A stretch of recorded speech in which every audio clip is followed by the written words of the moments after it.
Between March and December of 2025, United States spirits exports to Canada fell by 70%. Not declined, not softened, fell by $143 million in 9 months. Jack Daniel's Wild Turkey, Tito's Vodka pulled from shelves across 8 of 10 Canadian provinces, and most of them still have not come back. The tariff that triggered the pullback was actually lifted months ago. Canada lifted it. The shelves stayed empty anyway, because this stopped being about tariffs a long time ago. On the 11th of April 2026, Canadian Prime Minister Mark Carney stood before thousands of Liberal Party delegates in Montreal and asked a single question. Anyone had any bourbon recently? The room erupted. But what sounded like a punchline was actually a progress report, a data point dressed as a joke from a man who spent decades as a central banker and knows exactly what a 70% collapse means. This is about what Carney is actually building, why a bourbon joke from a prime minister is the cleanest signal of where Canada is heading, and what happens next for both countries. The analysis must start with the number, because the number is the whole story. In 2024, Canada was the second largest export market for American spirits in the world. Not second in North America, second globally, behind only the European Union. Canada imported $238 million worth of United States spirits that year. Bourbon, whiskey, vodka, flowing across the border in volumes that American distillers had come to rely on. It was a record year for United States spirits exports overall, up nearly 10%, and Canada was a cornerstone of that success. Then in March 2025, sweeping tariffs were placed on Canadian goods. Canada responded. Provincial liquor control boards, the government-run bodies that control alcohol retail in most of Canada, began pulling American products from their shelves. The move was coordinated, deliberate, and fast. By April, United States spirit sales in Canada had collapsed by 68% in a single month. Now here's the part that changes the story. Canada imposed a 25% retaliatory tariff on American alcohol in March 2025. Then, in late August, Canada lifted that tariff. Gone. The financial penalty removed. And yet, as of today, 8 of Canada's 10 provinces are still keeping American spirits off their shelves. Not because of a tariff, not because of a law, because they chose to. Provincial liquor boards, which are the sole authorized sellers of wine, beer, and spirits in most of Canada, simply kept the ban in place voluntarily. That is not a trade dispute. That is a statement, and the statement has a cost that American industry is now putting into words. Eric Gregory is the president of the Kentucky Distillers Association.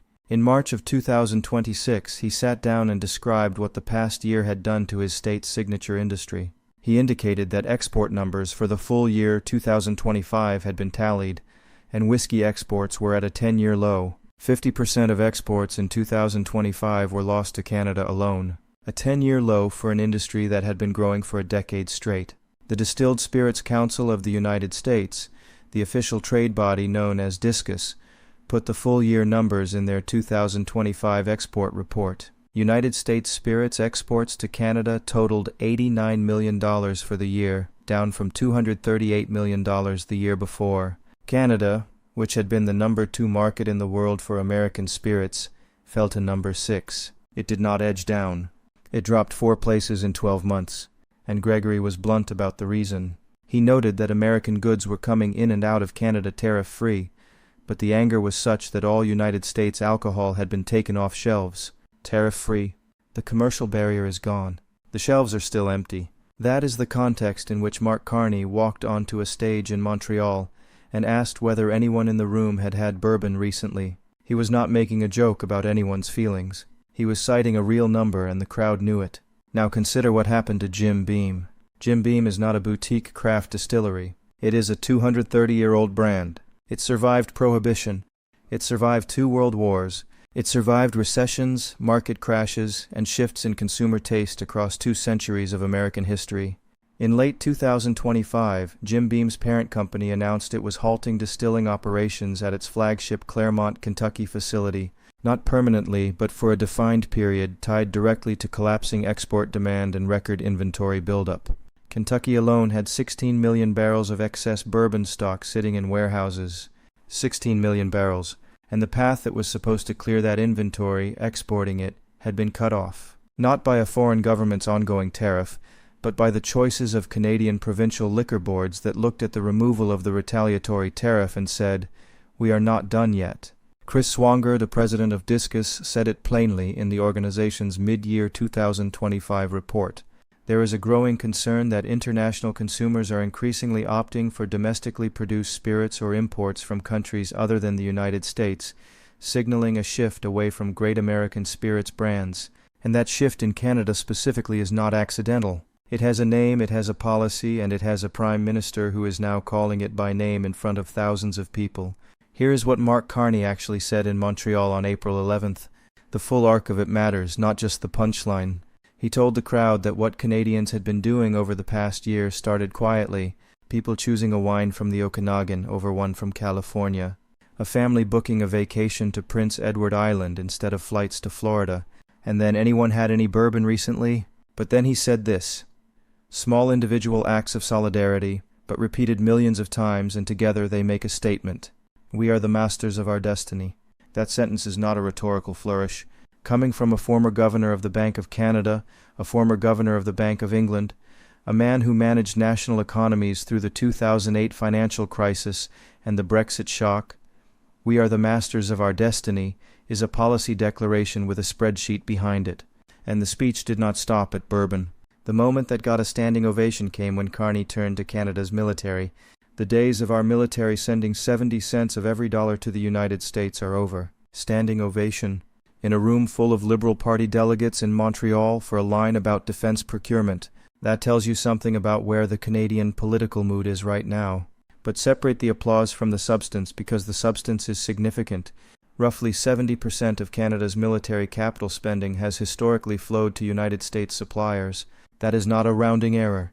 That is structural dependency built over decades of integrated defense cooperation, NATO interoperability requirements, and the straightforward reality that the United States has the largest, most advanced defense industrial base in the world. Canada bought American because American was available, compatible, and under a stable alliance. Logical. Carney is now saying that logic no longer applies, and he has backed it with a number. In the next 10 years, Canada will spend 180 billion Canadian dollars directly on military procurement and 290 billion Canadian dollars on defense-related infrastructure. The explicit intent is to redirect that money away from United States contractors toward Canadian firms, European partners, and a newly joined European Defense Initiative. That initiative is called SAFE, Security Action for Europe. In December 2025, Canada became the first non-European Union member ever admitted to it. The program gives participating countries access to $170 billion in pooled European loans for military equipment. Canada went to Brussels. Canada joined a European Defense Fund. Canada did this while still technically a United States treaty ally, because the relationship with Washington had deteriorated to the point where that step felt necessary. This is not a Prime Minister giving a conference speech. This is a Prime Minister announcing in public that Canada has already begun executing a strategic reorientation and asking his party to give him the mandate to finish it.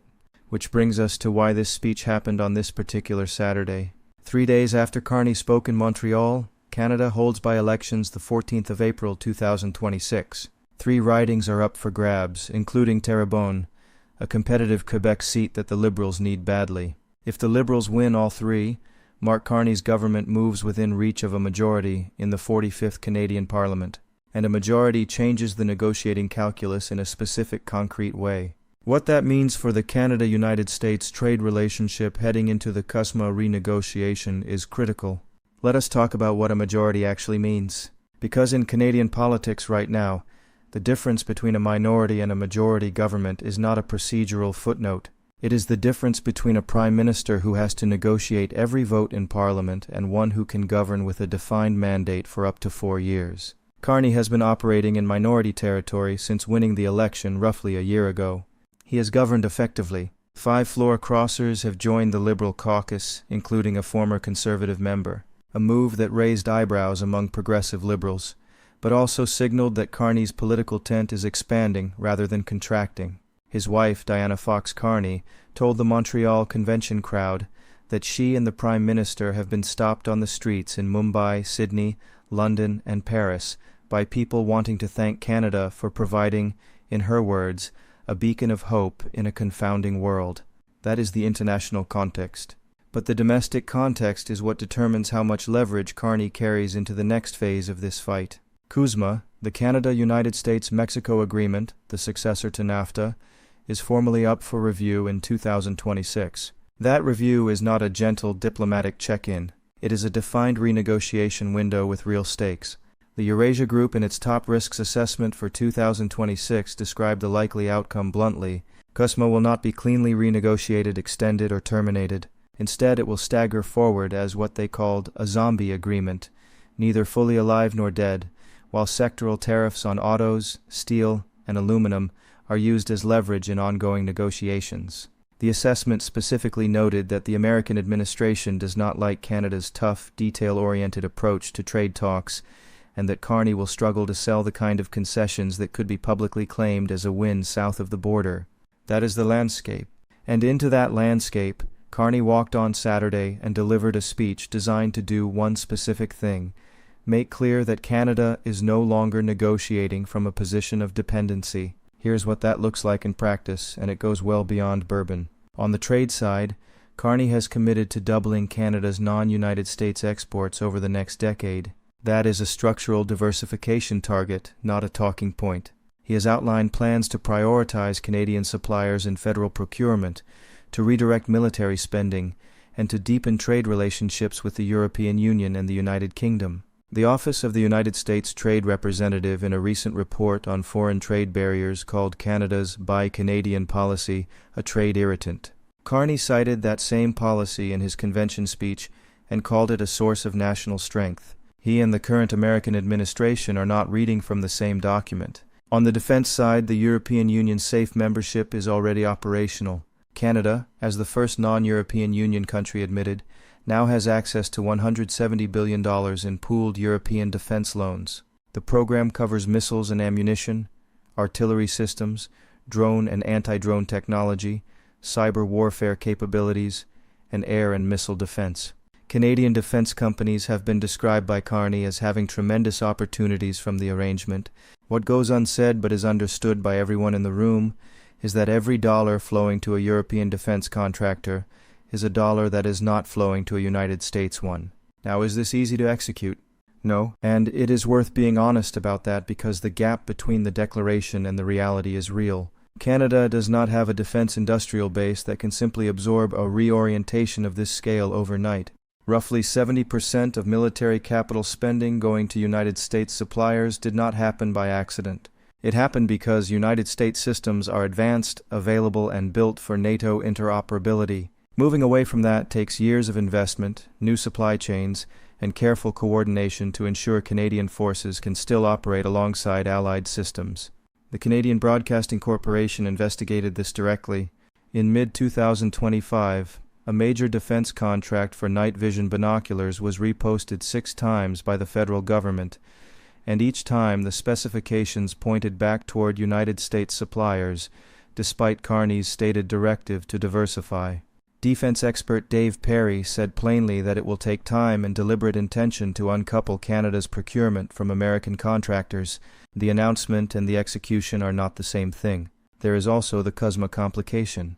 The United States Trade Representative has already warned that Canada's separate trade outreach to China, which Carney conducted earlier this year, could jeopardize the CUSMA renegotiation by raising concerns about Chinese inputs entering the United States through Canada. Article 32.10 of CUSMA, sometimes called the China Clause, requires all 3 parties to notify each other before entering into trade negotiations with a non-market economy. Carney insists what he negotiated in Beijing was not a trade agreement in the legal sense, a narrow set of tariff relief commitments on canola oil and electric vehicles. But the line between a strategic accord and a triggering agreement is one that lawyers and trade officials are now actively debating.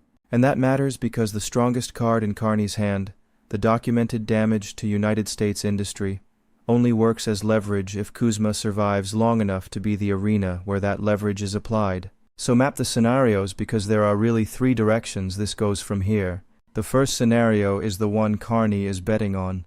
The Liberals win Monday's by-elections, secure a working majority, and Carney enters the CUSMA review window with a Democratic mandate, documented economic leverage, and a diversification strategy already in motion. In this scenario, Canada negotiates from a position it has not occupied since before the first Trump administration, one where the cost of Canada walking away or walking toward Europe is real and measurable. The Bourbon shelves stay empty long enough to matter at the negotiating table. The second scenario is friction without resolution. Kuzma limps forward as the Eurasia Group predicted, zombie status, while sectoral tariffs are used to pick at Canadian industries one by one. Auto tariffs, steel and aluminum duties, threats around energy. Carney holds the line publicly, but faces growing pressure domestically, particularly from Alberta and Quebec, where separatist sentiment is already a factor that his own advisors have flagged as the deeper long-term risk. One of his own friends, cited by name in the convention speech, sent him a note warning that the tariffs are the visible threat, but the harder challenge, as it has always been, is fostering unity. That note was not written for a convention speech. It was written as a warning. The third scenario is the one almost nobody is saying out loud. A poll conducted by Spark Advocacy found that 25% of Canadians now actively support exploring European Union membership, and 58% think it deserves closer consideration. That number did not exist 3 years ago. It exists now because a year of trade war, annexation rhetoric, and deliberate economic pressure from Washington has moved Canadian public opinion in a direction that would have seemed unthinkable before 2025. Carney is not pursuing European Union membership. He has not suggested it. But the fact that a quarter of the country is now willing to entertain it tells you something about how far the underlying relationship has shifted. Here is what all of this adds up to. Mark Carney stood in Montreal on April 11th and made a Bourbon joke. The room laughed. The clip went viral, and most of the coverage treated it as a fun moment from a Prime Minister having a good day politically. But Carney did not pull that line out of thin air. He pulled it from a discus report showing a 70% export collapse. He pulled it from 8 provincial liquor boards that looked at the removal of a retaliatory tariff and decided to keep the shelves empty anyway. He pulled it from a Kentucky industry executive saying his state's exports are at a 10-year low. He pulled it from a Jim Beam facility that stopped distilling. And he paired that joke with the declaration about military procurement that got a standing ovation, because the two things are connected. The Bourbon boycott and the defense pivot are not separate stories. They are the same story. They are Canada saying in the only language that lands in a trade war, we have options, we are exercising them, and the cost of what you started is being paid by people you can name in states you need.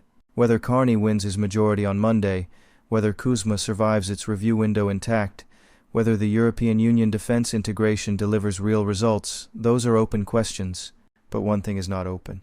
The Canada that walks into those negotiations is not the Canada that existed before March 2025. It is a country that pulled $143 million in Bourbon exports off the table, redirected its military procurement toward Brussels, and had a Prime Minister stand in front of thousands of people and get a standing ovation for it. The joke landed because the numbers are real and the numbers are still moving.